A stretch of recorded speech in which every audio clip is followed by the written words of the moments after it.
All right, and we're back for part two. The first part one was just so popular, GW. The people wanted more. So, I mean, we had to come back and finish this because everyone just wants I've gotten so many comments that just say, "When is part 2? When is part 2? We loved part 1." I'm being facetious because the comments have been mostly very angry. But Right. we owe the people a part 2. Also, I'll make a clarification just to prove that we're not dishonest people. I think you made a comment that Matthew Kratter didn't start making videos until like 2022. But actually, if you go and if you Actually, have nothing better to do, actually, if you have nothing better to do and you go want to go and look at his channel, he made a YouTube video about how to buy Bitcoin in like 2020. So we've been debunked. We were wrong, and it's okay to show a little humility every now and then. I'm so ashamed that I didn't know that this little weirdo was making videos in 2020. Um, but yeah, I had never heard of him until like 2022 or something. Right. And Which I'm pretty sure he was not making educational content I, until the last couple 3 years. right. I mean, like I think you and I we've been basically in this space every day for like the last close to, coming up on a decade now, and it just I'm not saying that maybe he was lurking, like people lurk, whatever. I'm just saying that he didn't have really a reputation until 2022. I didn't know who the guy was. I never heard of him, right? And Right. I'm not saying that it even matters, right? I care way more about what the content of what a person is saying than I do like how many accolades they've accumulated from experience. Yeah, But exactly. reputation is of some value, right? It's like, what is your track record of saying the correct thing versus saying wrong things? Because it's just so much information online. You've got to sort with heuristics every now and then, or else like you'll never find signal. And neither of us had ever heard of Kratter until pretty recently. I think probably when he rebranded to Right. Bitcoin University. I Yep. imagine he did rebrand at some point. And it is relevant because if you're planning to attack Bitcoin, if you're planning to put together a social hack, it's going to take a few years. And so if somebody's been around for, I don't know, I've been around since 2018. That's a long con, right? Like why would somebody have put me in place that long ago? And I'm not saying that that's not possible, but it's less likely than somebody that was just kind of putzing around, becoming prominent. And the real thing that I think was a huge red flag for both you and I was that he became prominent overnight. Anytime you see somebody in the Bitcoin space and it just doesn't seem like their audience grew organically, like everybody knows who they are and nobody knew who they were 2 months ago, it's a pretty big red flag.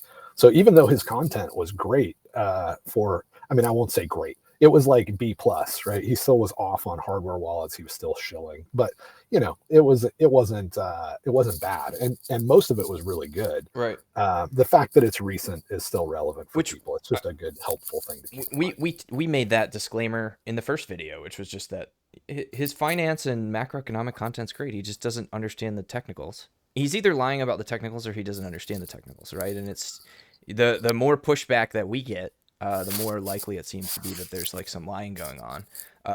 But also the I totally lost my train of thought there. That's all right. Let's jump into it. This is a reaction video. Let's start reacting to this content. Let me unmute here, and hopefully the audio will come through. I'm going to let it replay a little bit here. For Just context, sure. yeah. For Samson provides, I think, a good context for this entire fiasco. One dev, this is in the last 2 weeks, one dev paid another dev to submit a contentious pull request. Is this pull request laundering? Grass-fed Bitcoin. Bitcoin Mechanic was banned from GitHub for quote-unquote abuse. Admins locked a contentious pull request, unlocked it to let someone submit an ACK, which is a way of approving of it, saying you're voting for it, locked it again, and later deleted the ACK after it was noticed. I mean, this is absolutely insane and unacceptable and unprofessional behavior. Many things have been said about many things. Okay, so we were basically debunking this idea that this is unprofessional behavior. Again, for context, the thumbnail is like this most murderous looking clown, and the title is Bitcoin Core removes the mask.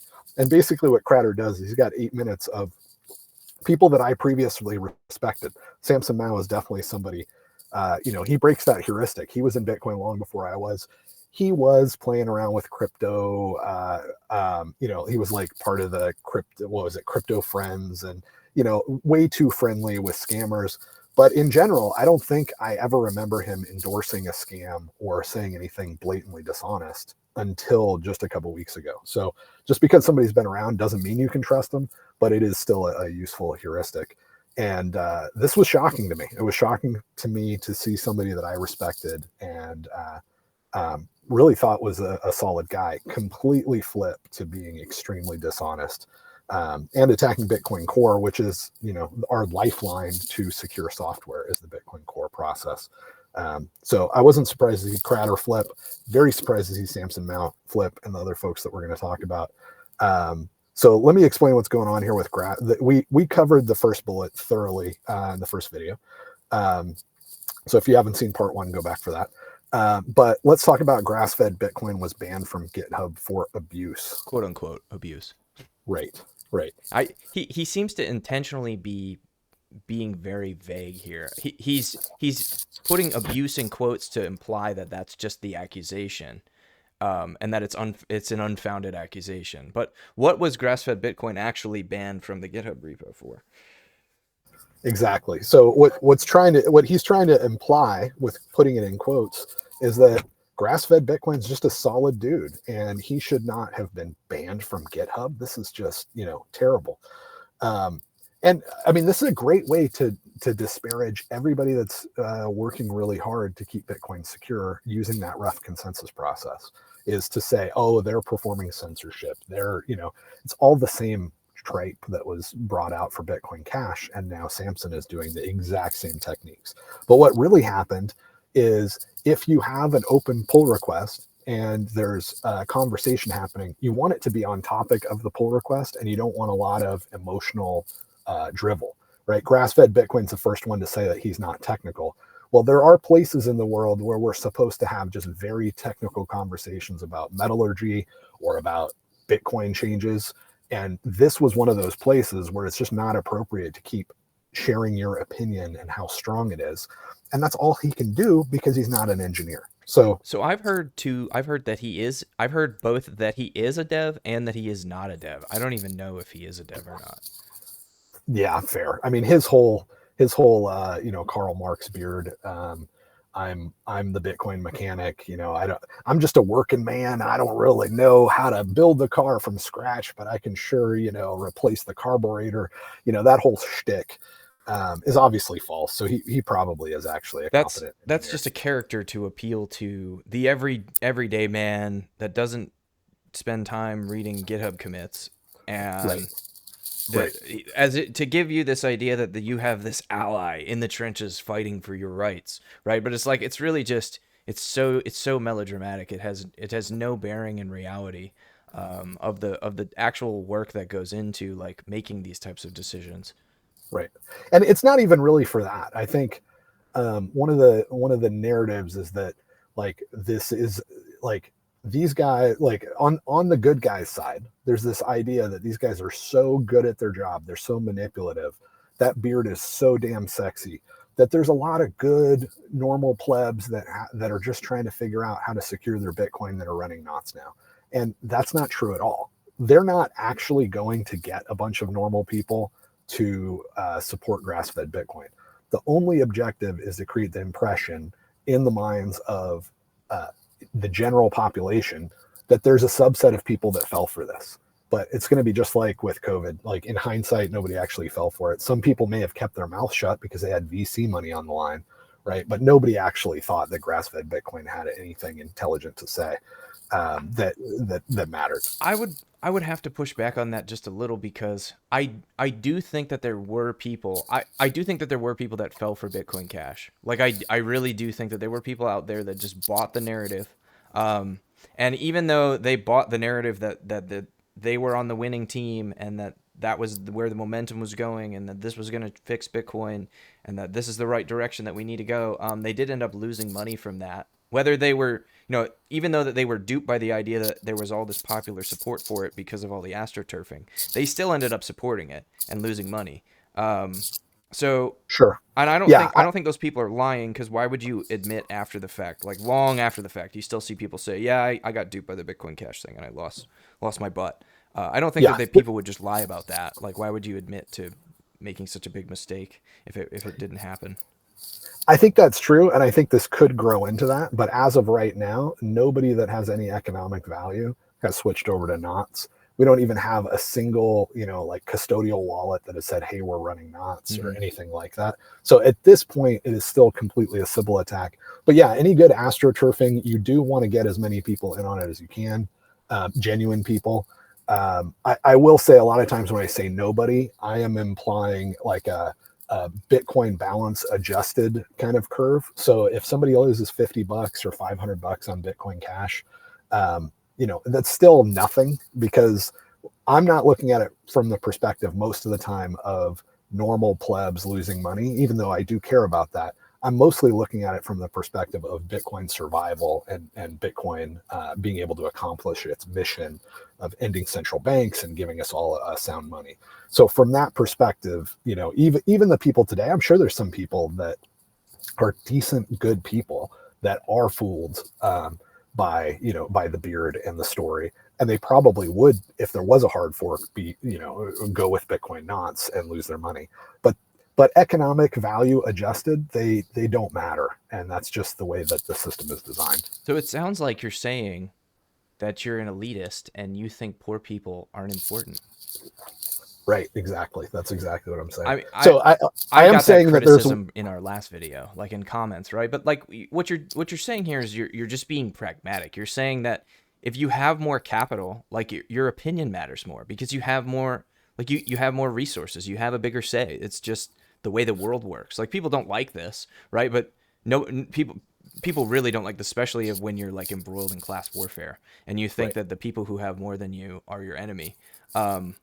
But like what you're saying is that just the magnitude of your decision making capability, your punches carry more weight, so to speak.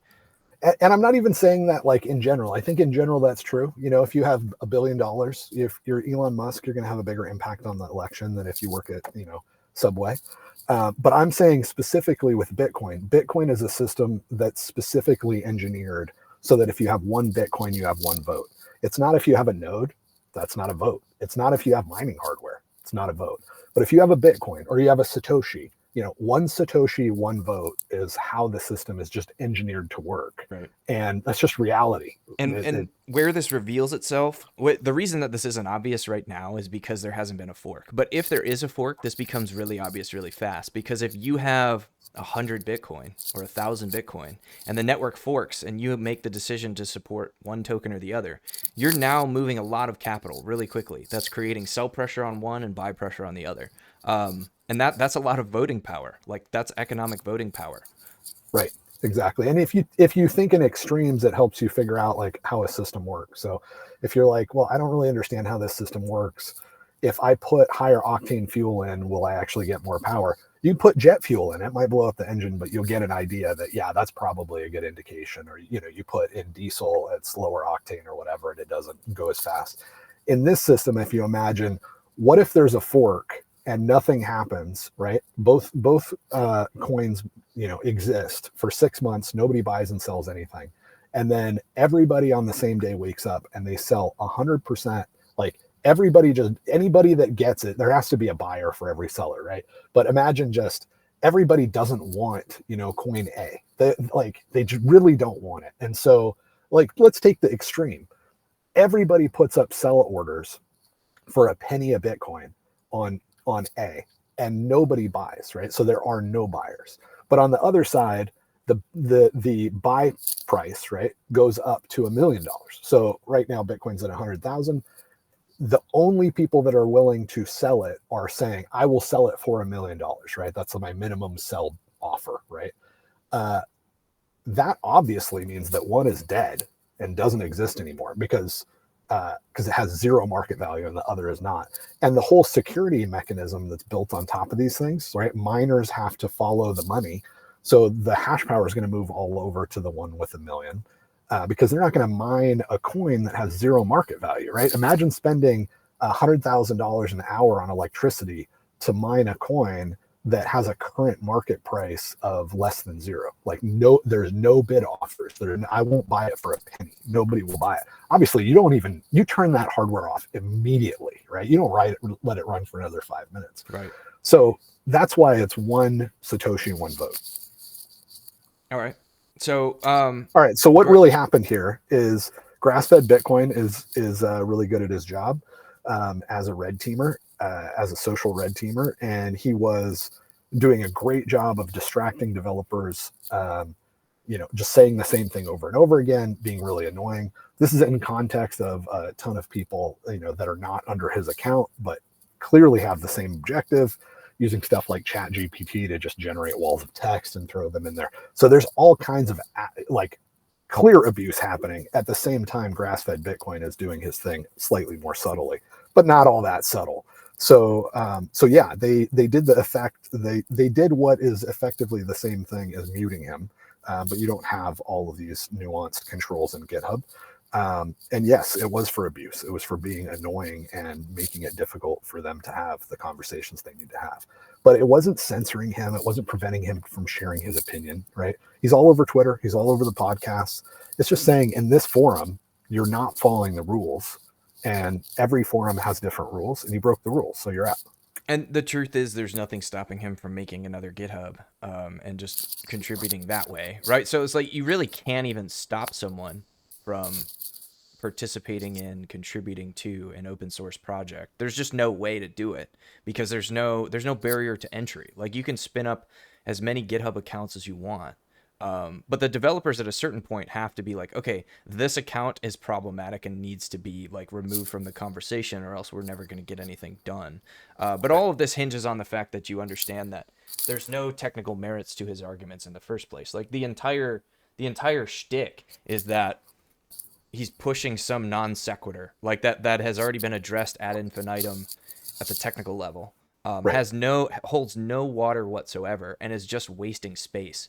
Right. Wasting oxygen. It's not like these are not like nuanced technical objections with merit, right? We're talking about just nonsense right. that doesn't even mean anything. And that is a controversial statement. If you don't get it, go watch my other video explaining the op return change, and you should understand it. I made that really clear for non-technical people to understand why it just literally doesn't matter at all. Right. And every forum has moderators, so every forum is going to have to say, hey, you're not following the rules. And it would be corruption, and we should call it out if grass-fed Bitcoin was following the rules. He was just being a normal person, trying his best, being polite, and following the rules of the forum. But he wasn't. And so when somebody is not, it's not abuse, or it's not corruption to ban somebody or mute them or remove them from a forum when they're violating the rules of the forum. If you don't do that, you cannot have these sort of important conversations, right? Imagine you had a boardroom and anybody could show up, they could take off their clothes, they could dump a kegger all over the place, and you're trying to design a new rocket nozzle. There has to be rules for different environments. And it doesn't mean that you're banned from the United States. They didn't take your citizenship, but you did violate the rules of that, of that, engineering room. And so you're not allowed to be in that engineering room anymore.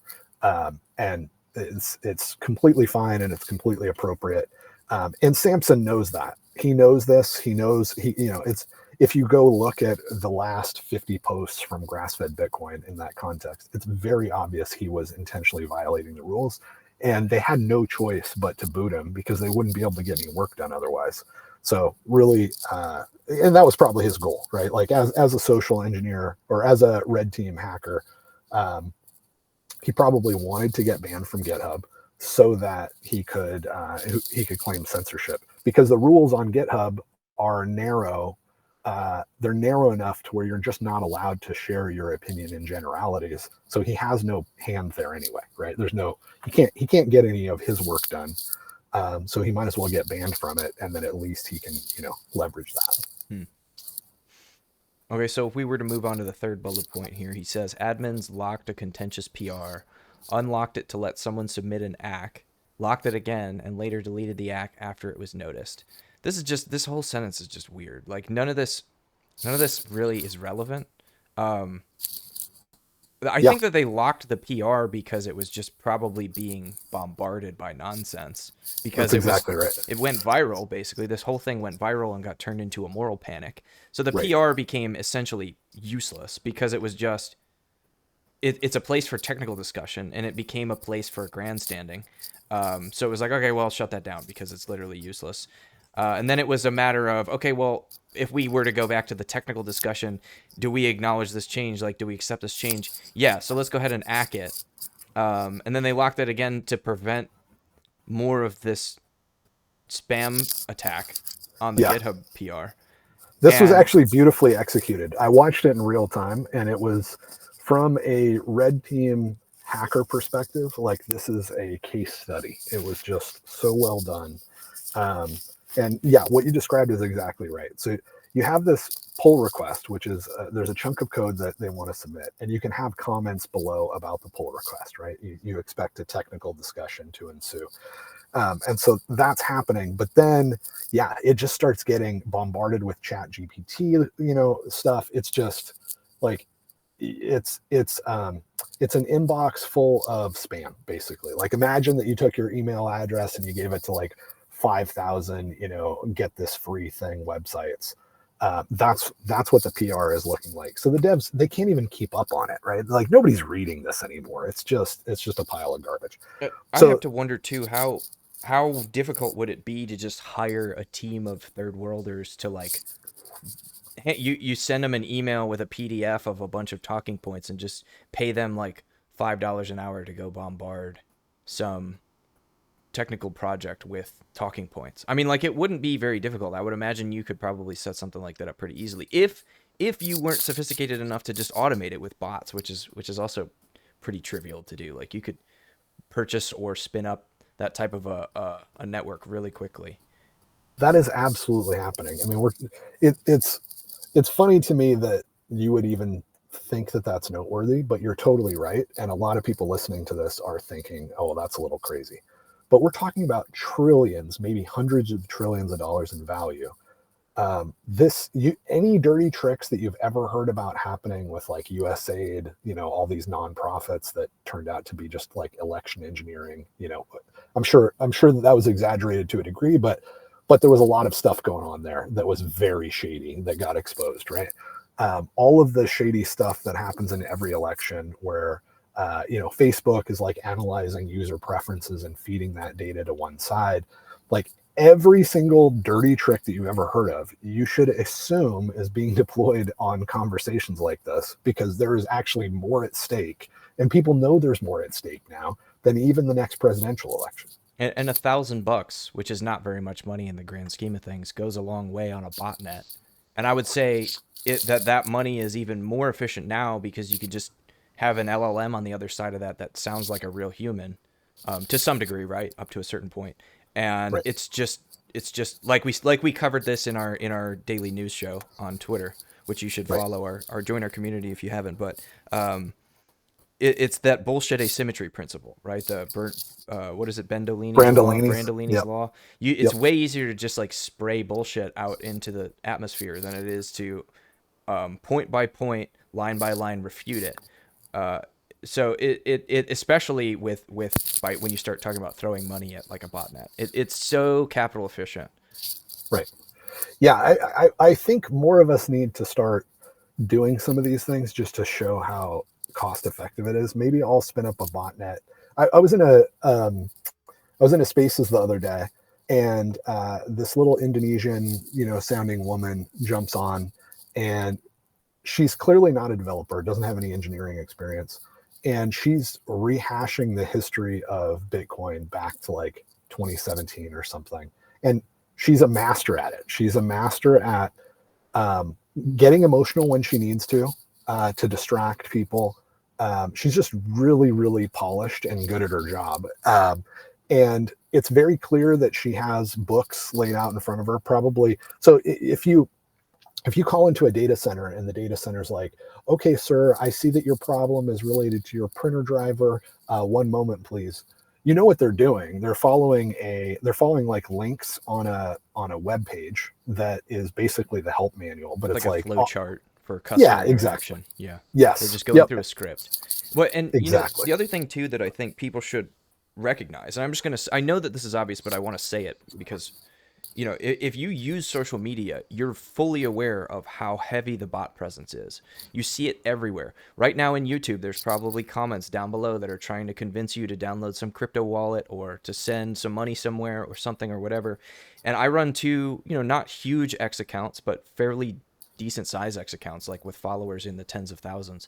And I every single day, especially on the WTF 1971 Twitter, I get like at least 3 DMs from bots trying to like trick me into something or scam me into something. It's just normal. It's just this has fully proliferated. It's very accessible. It's very easy to do. It's very low. It's very cost effective to be able to do this at scale. So I Right. think anybody listening to this you have experience with this. You've seen it. You deal with it all the time everywhere you go on social media. If you were a bad guy, why would you not be leveraging that technology to attack, right? Right, exactly. So this woman that is going through her script really masterfully, she also has a bot army that follows her around. So when she joins a space, either slightly before, slightly after, they can get pretty sophisticated with trying to make it look organic. But she doesn't go anywhere that doesn't have 150 bots follow her. So that's more sophisticated than just like a bot comment that's like broken English on a YouTube video, but it's not more expensive. Like you could have that done for maybe $50 a month, And have 200 bots follow you around on spaces. and it's more sophisticated, but it really isn't even that sophisticated. Like we could spend a couple weeks teaching a teenager Python and come up with something as sophisticated as that, I'm pretty sure. Right. Yep, exactly. And you don't even have to do that because there's services. You just give somebody $50 a month and they'll do it for you. Like Right. this stuff is very productized at this point. Right. It's like Slipstream or something, right? You want to throw JPEGs in the blockchain, you go to a website, you paste it in, and you're good. You want to get 10,000 bots to like your tweets, you go to a website, you send them $50 in Bitcoin, they like your tweets, right? So you don't have to be technically sophisticated. But it is sophisticated because it's all coordinated to a single end, which is eroding confidence in Bitcoin Core. And that's where you can zoom out and go, wow, it's not just some little girl from Indonesia with 200 bots. These guys have got guys like Samson Mao now, just completely selling out his reputation with everybody like me that knows anything. That's not cheap for him. I wouldn't trust him, to give me a cup of coffee at this point. And I would have, trusted him maybe to be a co-founder in a startup 3 weeks ago.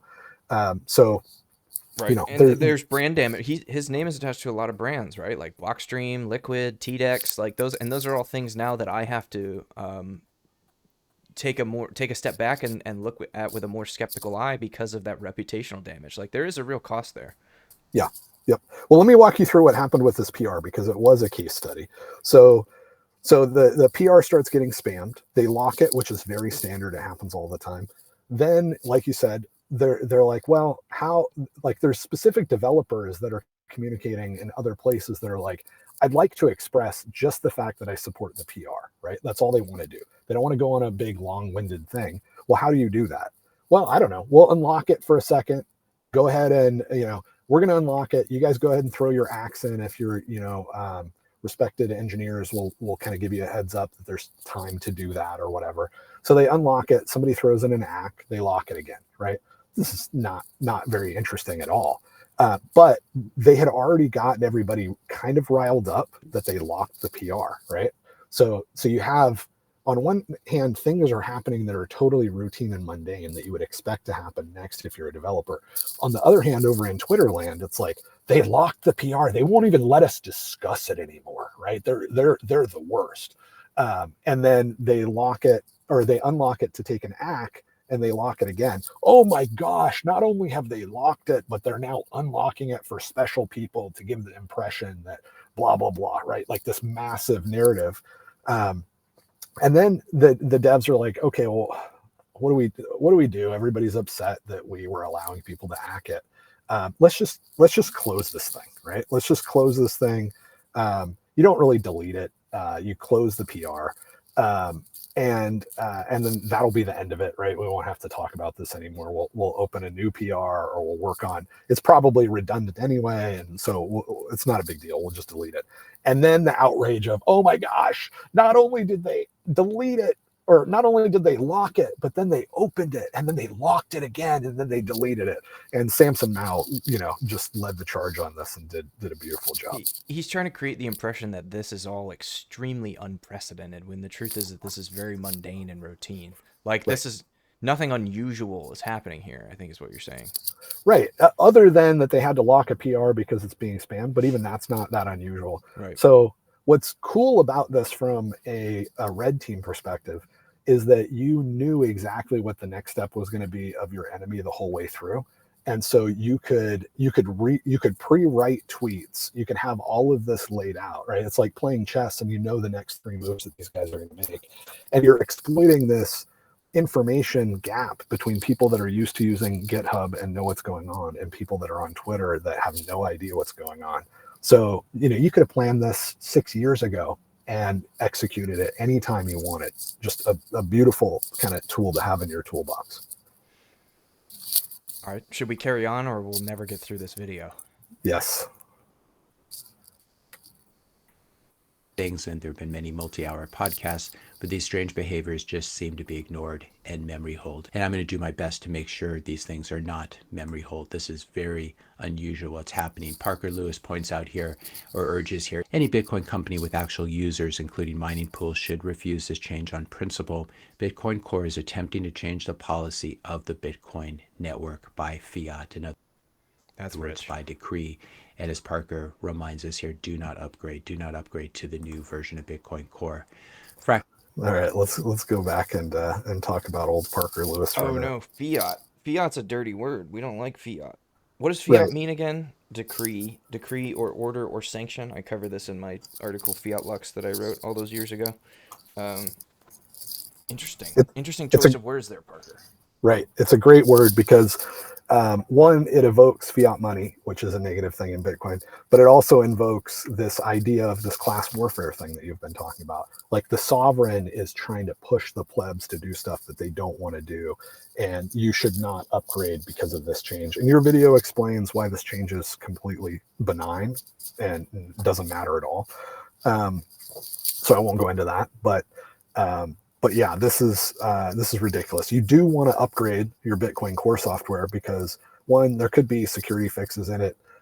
Two, this is actually a good change. If they remove the op return limit altogether, it's a good change, and your video covers that.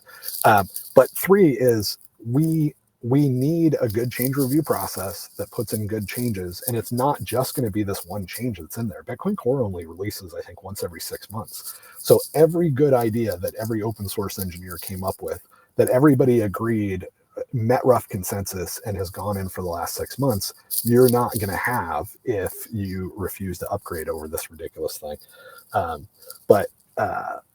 There's this really popular influencer idea that I think is not a very, I think is actually pretty dangerous. It's this idea that, like, well, you don't have to upgrade your node. You can just run really old software, which, like, technically that's true, right? You can just, for the most part, most Bitcoin versions are backwards compatible. So you can run an old version of Bitcoin Core.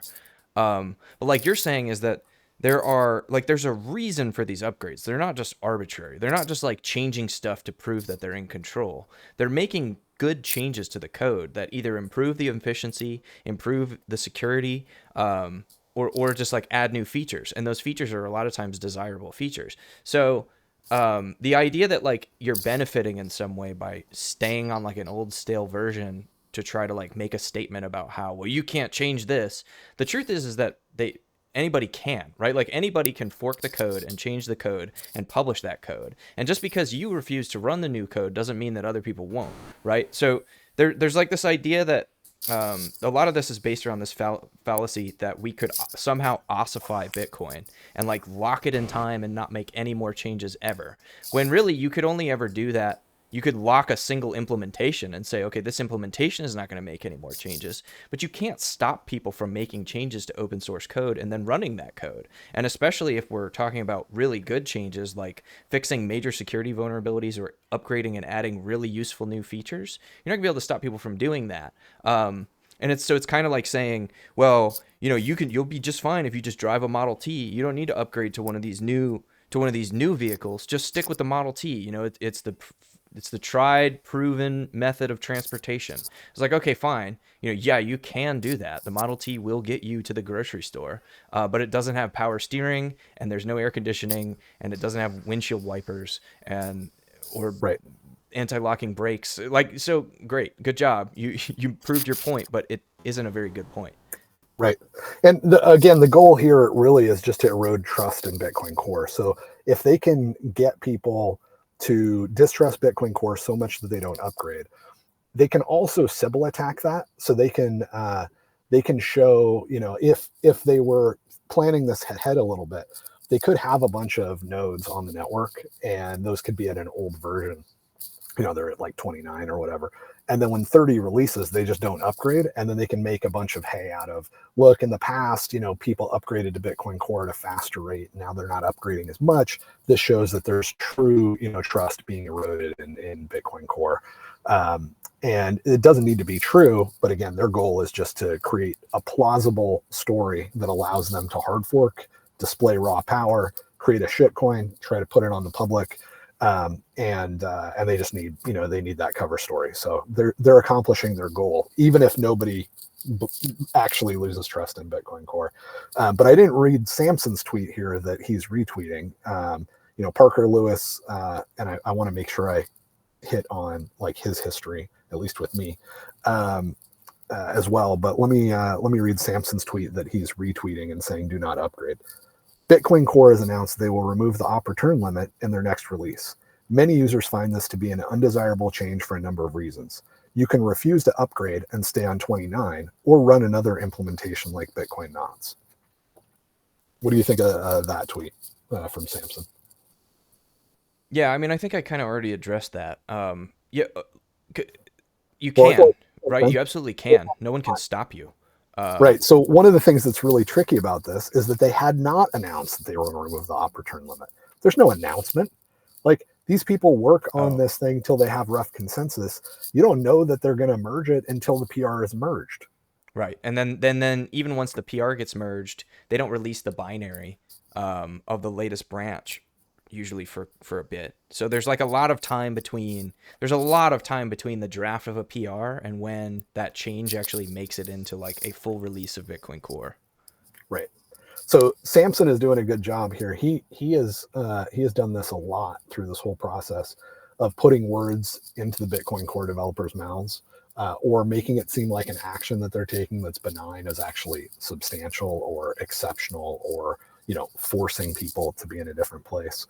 And he's definitely doing that with or contentious. Like I think in the last video we unprecedented really explained out the differences in how consensus is such an ambiguous term, and people are intentionally taking advantage of the confusion between rough consensus in Bitcoin Core development and consensus at the protocol level.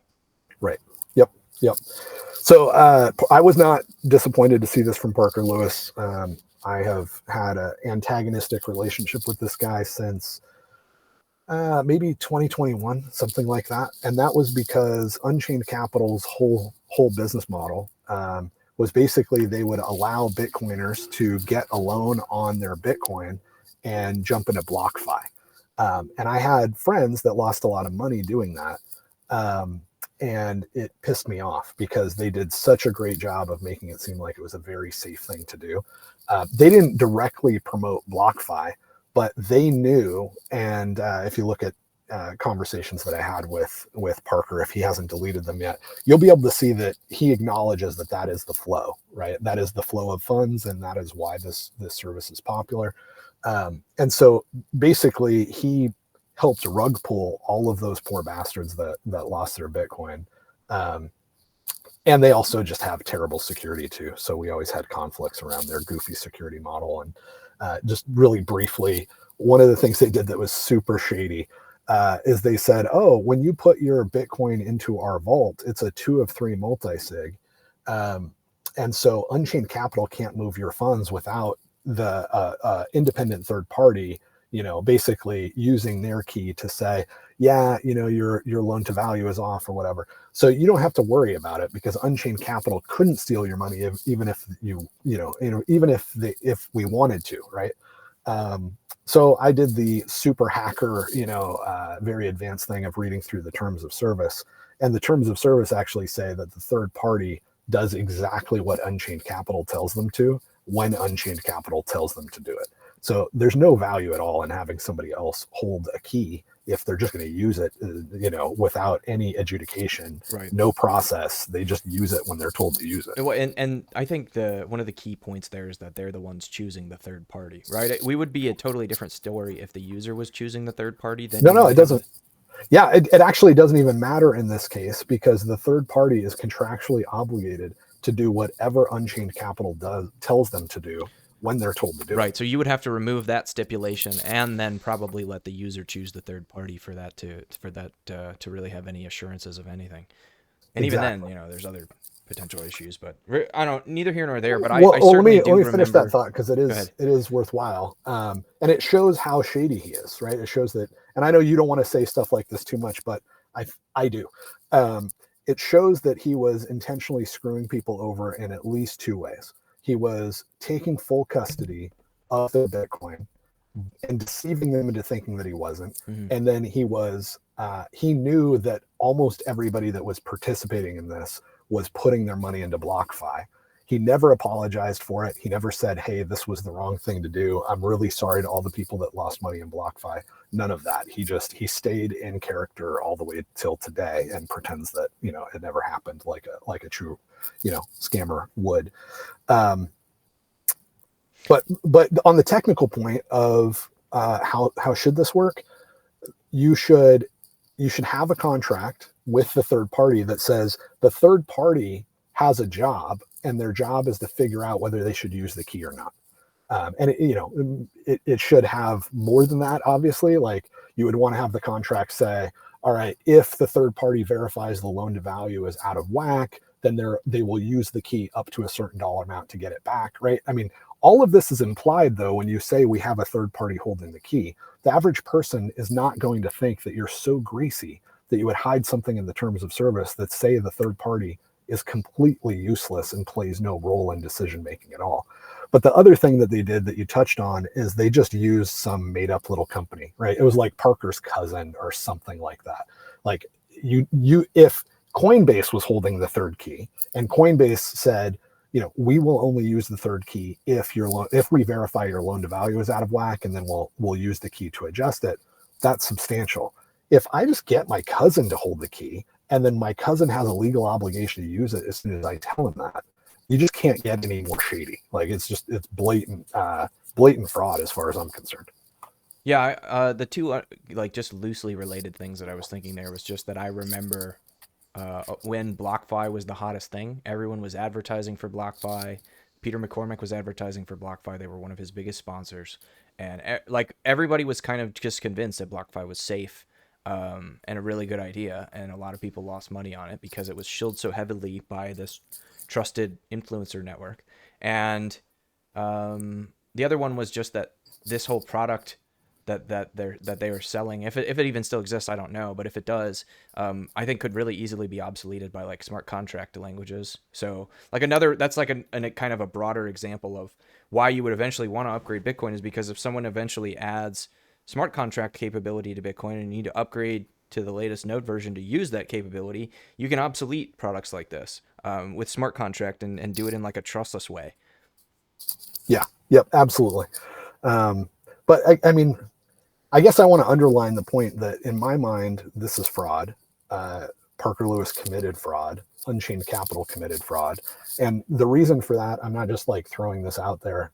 The reason for that is that any rational person would think that the third key was going to be used only under certain circumstances with the judgment of the third key holder.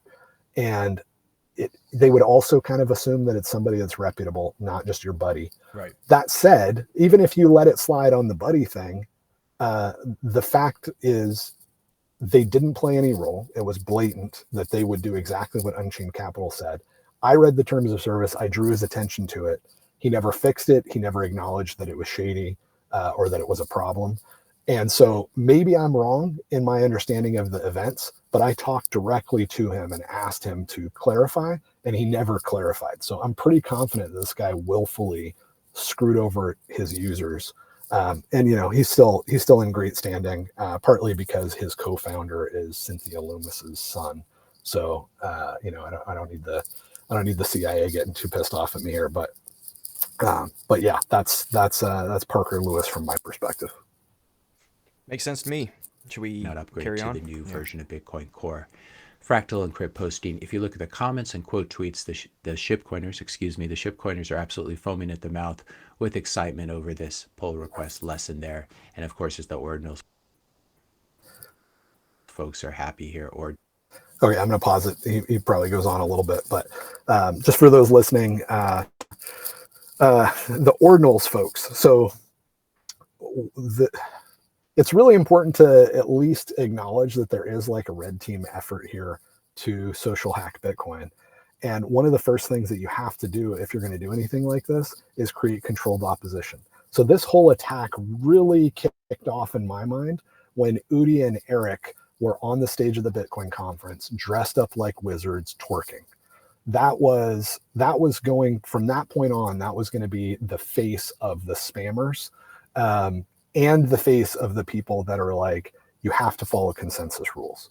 And that's brilliant because the truth is you have to follow consensus rules, but you associate it with people in robes twerking and pissing everybody off and shaming everybody. Right. And then you get to have the other side of the opposition, which are the filterers, right? So this is a battle to convince you Bitcoin Core is bad. And they have two teams. They have the spammers represented by the wizards, and they have the filters represented by knots, and they want you to pick a side, and both sides are making Bitcoin Core look terrible. Yeah, and Udi had built up a lot of trust in Bitcoin kind of before all that started. I remember like during COVID era, he was hosting like regular meetups in VR, like Bitcoin meetups in VR when no one could go anywhere, where he was like doing technical presentations and helping connect people and teach people about Bitcoin. And then he really took on the role of like this heel character really quickly, where it was like he was basically clearly designed to be a villain, like a WWE villain, like just pro wrestling. Like, look at me, my job is to rile up the crowd and give you a villain to hate. Which works really well when you're trying to like construct a false dichotomy where you have to make a choice between one or the other, because now it's like there's this plausible deniability for this narrative that look at how evil Core is. They don't even want to stop this guy. Look at how evil and awful this villain is in this stupid wizard costume who says he's going to destroy Bitcoin and that you're going to store his JPEGs forever. The Core developers don't even want to stop this guy. How could you possibly trust these people? Exactly. Yeah. Udi was great. He was like the only podcaster that my wife could listen to. If I wanted to listen to a Bitcoin podcast, it had to be Udi because he would be funny on occasion. And my wife really thought that he was just a funny guy. Very intelligent, clearly intelligent. Yes. Yeah. Clearly intelligent. Right. He didn't put on that wizard costume for anything else. And he's not what you would call a cheap scammer because he's talented, he's intelligent, he's technically competent, and he's very able to engage and create like great media. So yeah, we're dealing with very competent professionals that are working very hard to look like clowns, to cause you to hate them, right? They're the guy on the stage that I think in like medieval plays and stuff, they're the guys that are trotted out that make you want to get your blood going and throw the the rotten tomatoes and just have a good time. But they're all working for one goal, and that goal is erosion of confidence in Bitcoin Core. And Fractal Encrypt has been great at that here too. He has done a really good job. I'm actually impressed with him because I thought he was a cheap scammer. He still could be, but he's played this way better than I expected him to.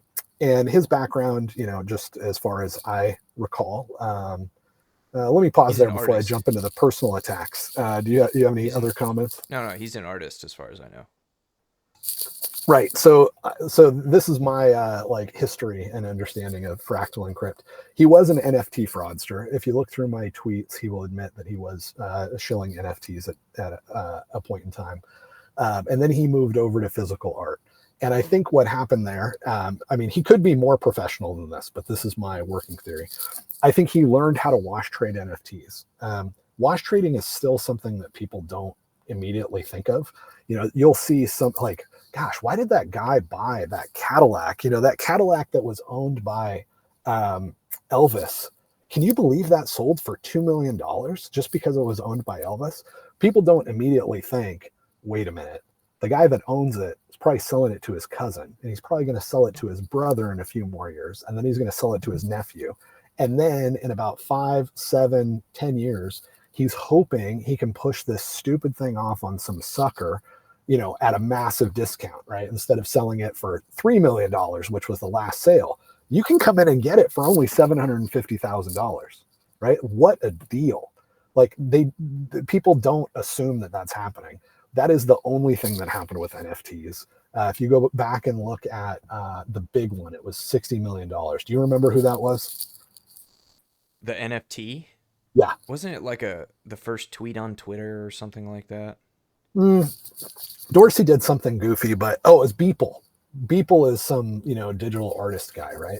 And supposedly he sold it was like a compilation of all of his digital art, I think for the last year, something like that. And it was in one big NFT. It's so stupid to say a big NFT. It was in a JPEG, right? It's in this image. And supposedly he sold it for $60 million. And it was talked about on Jimmy Kimmel. It was all over the place. Can you believe somebody spent $60 million for a JPEG? So Hack, let me ask you this. Can you believe somebody spent $60 million for a JPEG? Yes, but only because I understand what their game plan is. Yeah, exactly. And in this case, for the Beeple thing, it was that they were trying to, basically he sold it to his partner. He had an NFT marketplace. He was going to try to make money on getting suckers to buy JPEGs. And so he wash traded it to his buddy that claimed he bought it for 60 million bucks. I think they even auctioned it at Tiffany's. So I don't know if there would have been a fee that Tiffany's charged, but I guarantee it wasn't, it wasn't $6 million. So they pre-negotiated some low auction fee with Tiffany's. He bought it for a ridiculous amount. Tiffany's looked like they were cutting edge. I think it was Tiffany's. Looked like they were like cutting edge and they were auctioning off all this stuff. So they got a lot of interesting PR out of it. And Beeple and Co. got way more PR out of it for their NFT scam website than they ever could have gotten otherwise by paying the fee. So pretty well executed. That was a good explanation. And just for the record, like I know you and I have been vocal critics of the NFT thing since its inception. Like pretty much since that stuff started popping up. I mean, we were some of the first people to say this is dumb, this isn't going to work, this isn't technology, it doesn't add any value. Like I have a 2-part video series on this channel. Like I originally made those videos in 2020, but I had to re-upload them because YouTube yoinked my old Gmail. But right. like we're not endorsing this technology by any means by simply being against this op return change because we think this stuff is stupid. Like we've always thought NFTs were stupid. And right, it's fraud. It's wash trading fraud. Right. No question. Okay, so where does Fractal come in? So he's part of this. He's shilling NFTs. He learns how this wash trading thing works, and then he pivots into physical art. And so you've seen some of his art if you've been around Twitter for a while. Selling for $100,000, crazy stuff like that. I think part of what he did is he either gave or sold to Michael Saylor some art that was, I'm sure, reasonably priced for the number of man hours that he put into it. And it was which cool. is a great, it cool.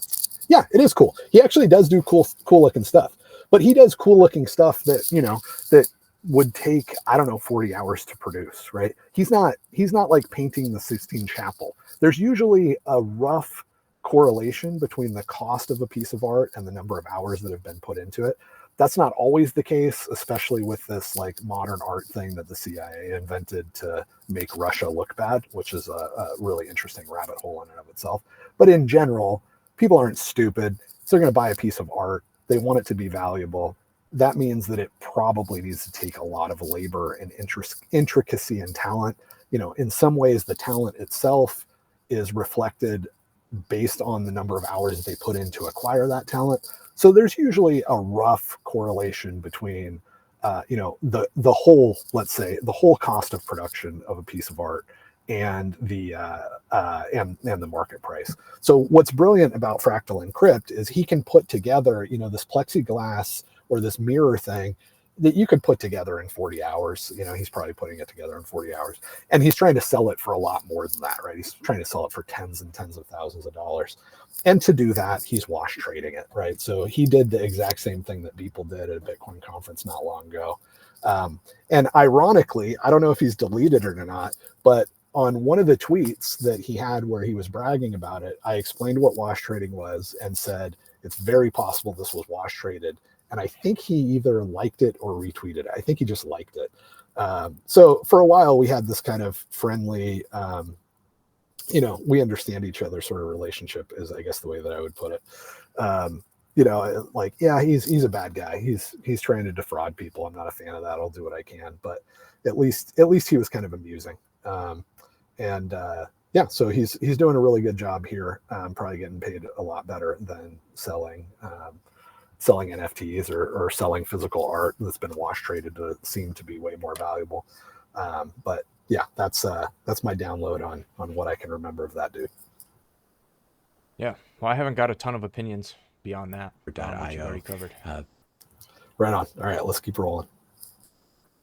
We only have 4 hours left of this commentary. Right. Bitcoin Core just announced that they will likely be removing the opportune limit in their next release, which is a massive win for Bitcoin Runes tokens. These are the people who have been fighting for this pull request. If you're finding this video interesting so far, please help to support this channel's educational Well, so I will mission. say, Hit the subscribe button. That does really what you help. see these Leave a guys like, do leave again a and again, and I think we've already covered this, but I just want to reiterate it, is that they friend are... or family member. Oh, sorry. I'm not doing a good job navigating this. I thought I'd be slick. Such a boomer. I know it. Look at this mouse moving around like I have cerebral palsy. All right. Just to constantly call it removing the opportune limit and just leaving out the fact that it's relay policy, right? Like it is constantly trying to like deceive the viewer, the listener, the reader into viewing this as a consensus critical piece of code. Yep. By just being as vague as possible about what they're actually changing. Right. That was Yep. what I saw in Fractal Encrypt Street, where he says remove the opportune limit. They're not. That's not. It's just not. It's such a, and it's so bad that anybody that has to have listened to this, that has actually been engaged in the technical conversation, has to know that that's a dishonest representation of the change. Right. Yep. Exactly. What's nice about a lot of this is that people did burn their reputations because it's so clear that they're being dishonest to anybody that has an idea of what's happening. So at least we're getting a lot of you know, the wildfire is burning out a lot of that dead wood that was just waiting to be activated. And this one stings a lot. Not Grubbles is actually responsible for the optical discs that we use in Yeti, because he pointed out that they're just a much better storage mechanism. And he's a guy that I've been following for a long time and definitely would have trusted for technical insights. So let me read the tweet and then I'll let you share your thoughts on it. So this is not Grubbles. Devs : let's lift the opportune limit so people will use it instead of harmful methods. Spammers : using opportune would be weird. We'd rather abuse the witness discount. Thanks. Do you all see how stupid this all is? Yeah, I mean, this is well, definitely. Well, so first of all, I like Grubbles, so it hurts to see him on this side of this. I think Grubbles is a brilliant guy, and I've enjoyed following him, and I've enjoyed his content for a long time. This feels like just a really weird non sequitur, right? So it's like because what he's saying here is basically he's implying that this is an inconsequential change anyway. Um, but there's so many layers to how weird this is because first of all, we're not talking about lifting the op return limit. We're talking about changing a relay policy. We're just simply talking about not letting nodes to be able to configure that particular relay policy. It has nothing to do with whether or not there's a limit on op return. But it's almost like, hey, we have a better way to do this, but there's people throwing bricks through the window. So why would we try to make the change that offers a better way to do this when it's not going to stop the people from throwing bricks through the window? Well, those are two different problems. Like, and it's a Exactly. That's weird the trick. conflation and non sequitur to Exactly. imply that it's better to just do nothing because doing something isn't going to solve every problem right now, right? Right. Yep. That's the magic trick. He's conflating two different groups of people. So you have people that want to put Bitcoin, or they want to put Bitcoin on the chain, they want to put data on Bitcoin, and they could be doing a side chain.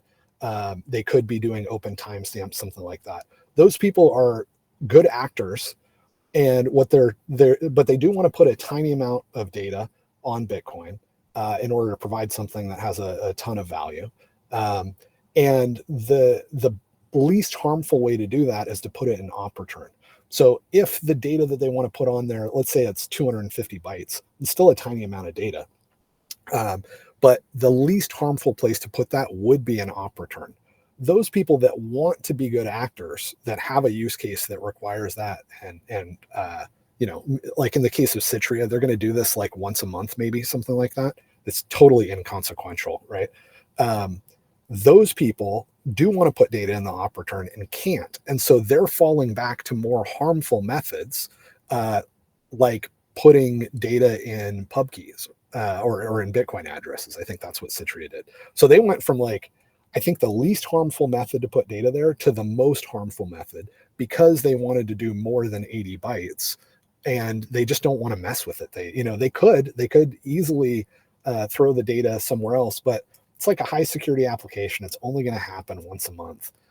They want to do the right thing, but they're not going to go way out of their way and delay their whole product roadmap to wait for, the relay policy to get figured out or, use anything that's slightly controversial. So that's one group of people. That's who we want to lift the op return limit for. It's not going to affect spammers, right? Spammers are not going to use the op return limit anyway.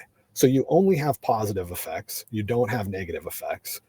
But then you flip it around and you look at it from, the next part of what he's saying is he's saying spammers aren't going to use op return anyway because it's cheaper for them to use the witness discount. It does more damage per dollar that they spend. Their goal is to harm the network. And so they can harm the network per dollar more by using the witness discount or using addresses or something like that. It's implying that anybody that wants to put anything in an op return is inherently a spammer too, which is weird because, I mean, you might not agree with it, right? But I wouldn't. It's just a weird conflation because it's a permissionless network, and in many cases, you can't even differentiate between what is and is not spam because it's ultimately subjective at the end of the day. If it's consensus valid and making it in. And yeah, there are ways of attacking the network and causing minimal damage. But as we've talked about, in our news show, the spam in and of itself isn't really that damaging anyway. Right. The only thing that it's useful for is creating these weird moral panics. And it's kind of just a security subsidy at the end of the day anyway, because the blocks are mostly empty and the miners are making more money when people are like, oh no, let's just throw this data in the Bitcoin network. Whether it's spam or whether or not it has some technical validity to it. Yes. Yeah, that's the zoom out for this with Grubbles is he knows, he's very technical. He knows that spam's not hurting the network at all right now. He knows that Bitcoin Core is doing its best to try to navigate the pros and cons of this. If he even disagreed on a small technical detail, that would be one thing. But he is engaging in helping fire up this moral panic, this oh my gosh, the sky is falling, when he absolutely knows that is not the case at all, that it's not a problem that we have to even care about. And that's why I'm so confident that I can never trust this guy again, because it's not complicated for him to know what's happening.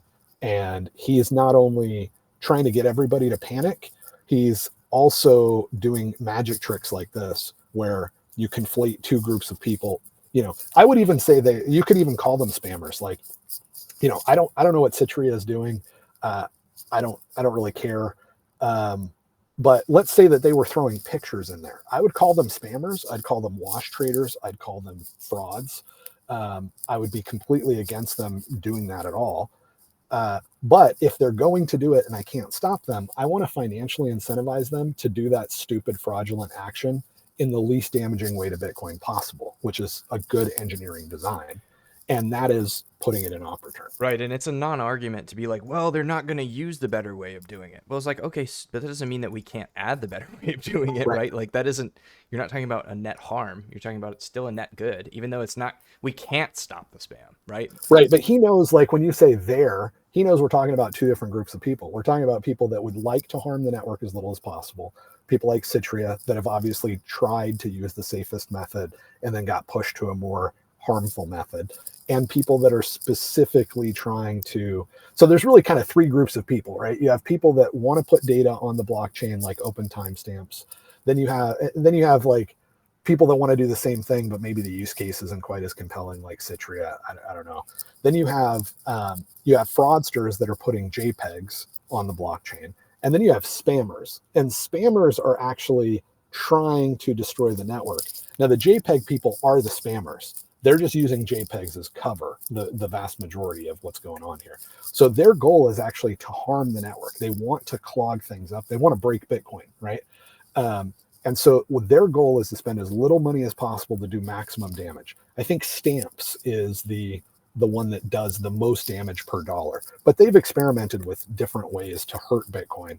And our goal as the defenders is to make it very hard for them to get a good bang for their buck. So yeah, you get you actually can put more data in the witness area per dollar. That's what the witness discount means, but that's because it's less damaging to Bitcoin if you put data there. So the best we can do is basically, we want all of the walls in our castle to be equally as thick, basically. And if something is less harmful, we want them to be financially incentivized to put their money there as they attack the network. Right. And he knows all this, right? And this magic trick says, don't reinforce that wall. They're coming in from over there. And it's like, well, but reinforcing this wall still helps in the fight, right? It's not. Right. And but it speaks to the nature of, it's not like all of this happens in a vacuum and we have to only focus on one thing at a time. This was just one small really minor technical change that said, let's improve this defense here slightly. Let's make this slightly better. And you wouldn't look at someone doing that and say, what are you even doing? Like there's other, it's just irrelevant, right? It's just irrelevant. Right.